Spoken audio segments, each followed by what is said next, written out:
Hai, Assalamualaikum. Saya Cindy Salsabila dari IKM 9 semester 3 FKM Uinsu.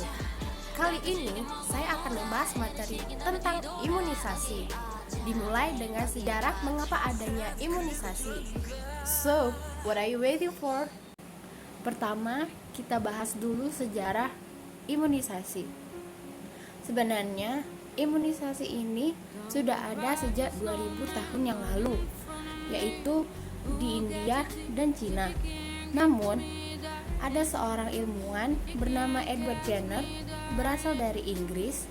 Nah, dia ini dianggap sebagai orang pertama yang memperkenalkan konsep imunisasi pada tahun 1796. Jenner berhasil melakukan inokulasi pada bahan yang ia dapatkan dari nanah cowpox atau cacar sapi, lalu diberikan kepada pasien untuk mencegah cacar yang disebabkan oleh virus yang sejenis. Tapi pada saat Jenner memperhatikan keadaan penduduk lokal yang mana mereka berprofesi sebagai peternak, nah mereka ini seringkali terinfeksi oleh cacar sapi sehingga menyebabkan lesi pada tangan ataupun lengannya. Maka dari hasil penelitian tersebut menghasilkan mereka yang pernah terinfeksi cacar sapi ternyata menjadi kebal terhadap infeksi cacar air yang juga mewabah di desanya pada saat itu. Kondisi ini yang kemudian menjadikan Jenner untuk memulai penelitian klinis pertamanya, yaitu dalam pembuatan vaksin. Sejak saat itu, vaksin terus berkembang dan menjadi salah satu pilar utama untuk mencegah terjadinya penyakit menular. Salah satu tanda kesuksesan vaksin yang paling besar adalah ketika WHO berhasil menghapuskan cacar dengan cara memperluas cakupan vaksinasi cacar hingga ke seluruh dunia pada tahun 1956. Pada tahun 1980, akhirnya cacar dinyatakan telah tereradikasi menjadi salah satu pencapaian terbesar di dunia kedokteran. Mengutip laman resmi Departemen Kesehatan, sejarah imunisasi di Indonesia dimulai dengan imunisasi cacar pada tahun 1956,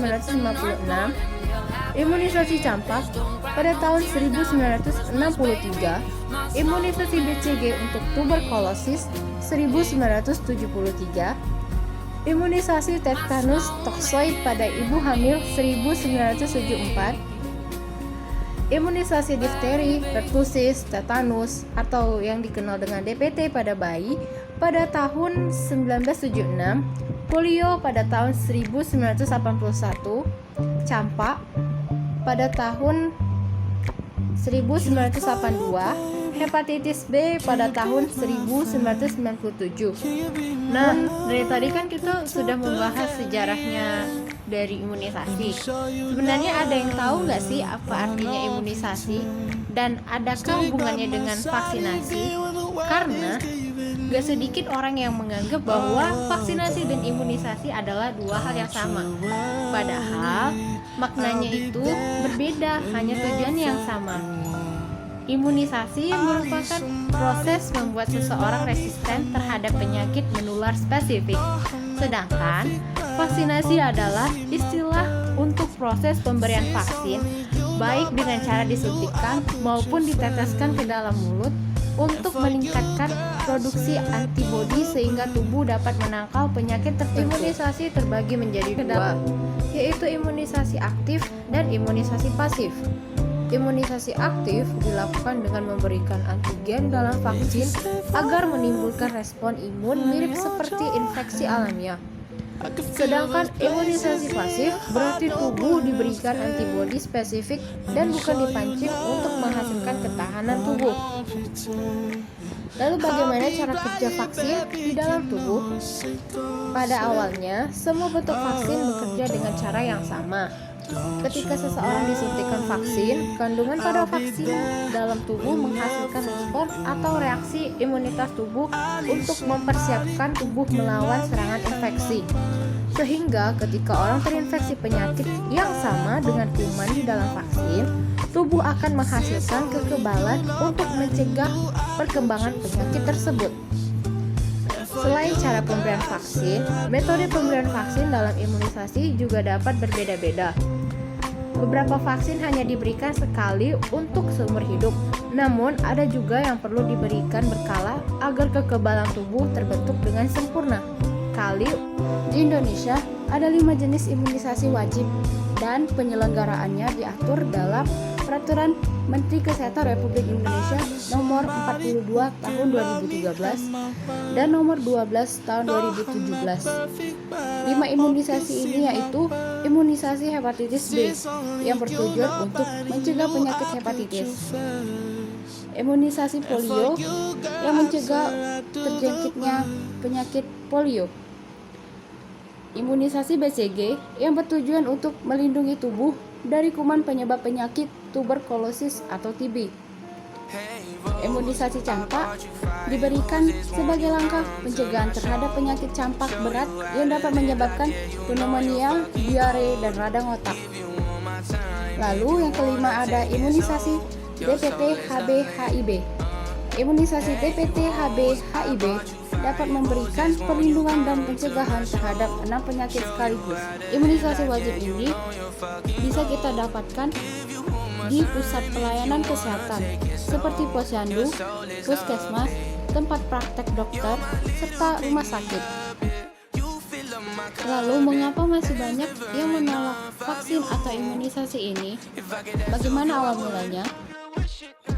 Pertama, karena alasan keagamaan. Mereka masih mempertanyakan apakah vaksin tersebut sudah halal atau tidak. Yang kedua, mereka berpikir bahwa vaksinasi tidak bersih.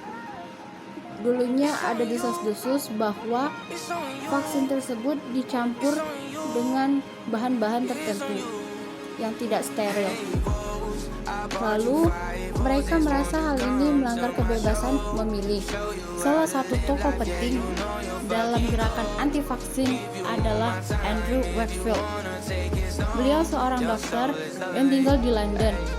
Pada tahun 1998, beliau menerbitkan sebuah jurnal ataupun penelitian yang tidak tepat mengaitkan autisme dan penyakit khusus dikarenakan diberikannya sebuah vaksin MMR. MMR merupakan vaksin yang diberikan kepada anak-anak kecil untuk mengatasi campak, gondong, dan campak Jerman. Karena penelitian yang salah ini, Wakefield dikeluarkan dari daftar dokter Inggris. Akibatnya, terjadi penurunan jumlah anak yang divaksinasi karena pernyataan beliau. Pada tahun 2004 saja, terjadi pengurangan anak yang menerima vaksin MMR. Ingat ya teman-teman, jangan ragu untuk diberikan vaksin.